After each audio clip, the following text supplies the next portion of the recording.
I shove Gediyon inside and slam the door behind me. One hand switches the deadbolt and the other holds the door in place, sealing it at the edges so it becomes one with the wall. 2 seconds after my work is complete, what was once a door rattles with this whole side of the building. From the other side, rabid squeals chorus like sirens.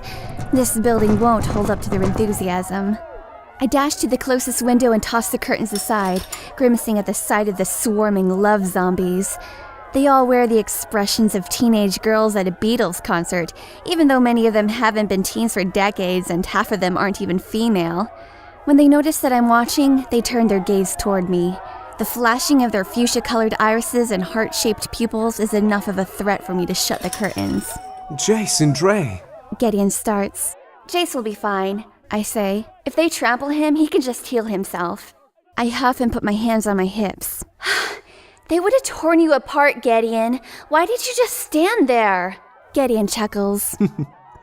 I'm quite capable of protecting myself, Michelle. I march forth. I've locked us into the kitchen of the ski lodge. Dre, on the other hand, was the one who poured everyone that drink, I rave on. I clench my fists, thinking about that large, hot pink bottle adorned with hearts. She's the one who started this whole Gediyon Fan Club. Gediyon laughs. It looked like a wine bottle. I don't think she meant any harm by sharing a drink with everyone. I throw my head back and scream at the ceiling. Ah! Stop underestimating the gravity of your peril! We still have to get to Bladrid before the Tasemals do, but we aren't getting anywhere with that swarm outside. I pace around the kitchen. We'll have to cure them all or something. I bombard the kitchen cabinets, find a nicely weighted skillet, and carry it over to the wall that was once a door. With one touch, the wall turns back into a door. I swing it open, yanking the closest person inside. I smash her over the head with a pan. Behind me, she crumples to the floor, and I slam the door shut and turn it back into a wall. When I turn around, Gediyon is kneeling over the woman, checking if she's still alive. He doesn't say anything, and simply gives me a smirk with concerned eyebrows that say, Goodness, Michelle. Please turn the crazy down a notch. I answer his eyebrows. No, Gediyon, I'm doing this for you! I pull out all of the drawers, scattering their contents over the kitchen floor until I find a spoon that I like. I shove it in the woman's mouth, coating it with her saliva so I have a good sample size of the mind-controlling substance from that Cupid's wine bottle. I hold the slobbery mess in front of my nose, closing my eyes and zeroing out the metal of the spoon, concentrating only on the properties tainting her saliva. For breakfast, the woman has eaten charred potatoes with an abundance of red onions. She prefers her coffee black with 5 tablespoons of raw sugar. The drink that Driana had shared with this woman and everyone else, however, was a sweet red wine with blackberry undertones and was most definitely laced with a strong love potion. The wife of the owner of the ski lodge had planned on using it on her husband for their 50th wedding anniversary, which would have been 2 months ago, but 2 weeks after purchasing the Cupid's wine, the wife met a strapping young lumberjack who had no such need for love-enhancing supplements. The bottle has been sealed and untouched until Driana thought it was a good idea to share a brunch-time beverage. The secret of the love potion is that after consumption, the person who wishes to be the object of overwhelming adoration must utter the words, "What would you like to eat?" Of course, Gediyon, being the awesome cook that he is, and knowing nothing about even the existence of this love potion, had uttered those very same words. Unfortunately, there are no counterwords to undo this spell. There is an antidote, which sounds more like a poison, which would induce a sort of depression similar to the third moon's effects on dreamers.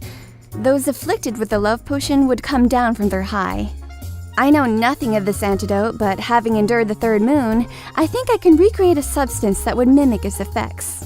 Still holding the spoon within an inch of my nose, I concentrate on the saliva coating the end and transform it into a cure. Snapping back to reality, I look at the tiny vial of a lime green fluid that has been transformed between my fingertips.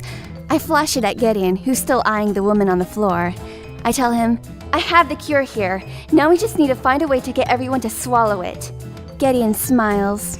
If you're willing to multiply enough for everyone, I could hide it in a soup. Yes! I punch the air. They're already in love with you. They'll want to prove their love by eating anything you make, and they'll love every spoonful of it.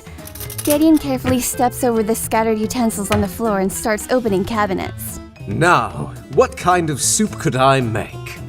I slip on a butter knife and skate my way to a glass door, which must be the pantry. I step inside, overcome with the aroma of mixed fresh produce.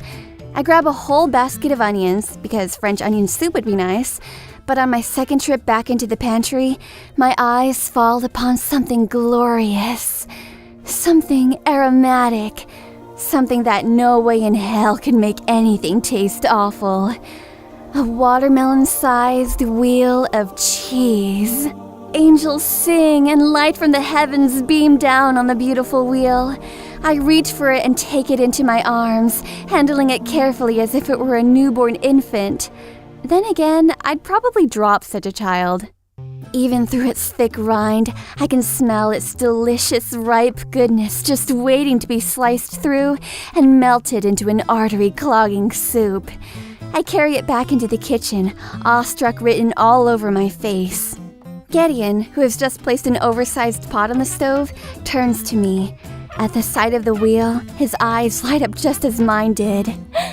"Cheese, Gediyon," I say, as if it's a treasure that's been lost for eons. Gediyon's smile sparkles. He'd be perfect for a Colgate commercial. He steps forward and gently eases the wheel of cheese from my hands. He cradles it as if it's his firstborn child and gasps, Cheese! "Magical cheese soup!" I nearly cry thinking about it.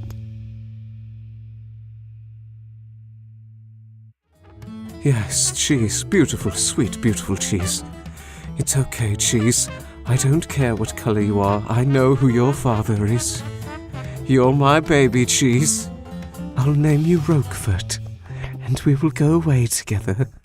Come, Michelle, let us leave this dreary world and how tragically Book 3 ends and just raise our cheese baby in a cottage made out of cottage cheese.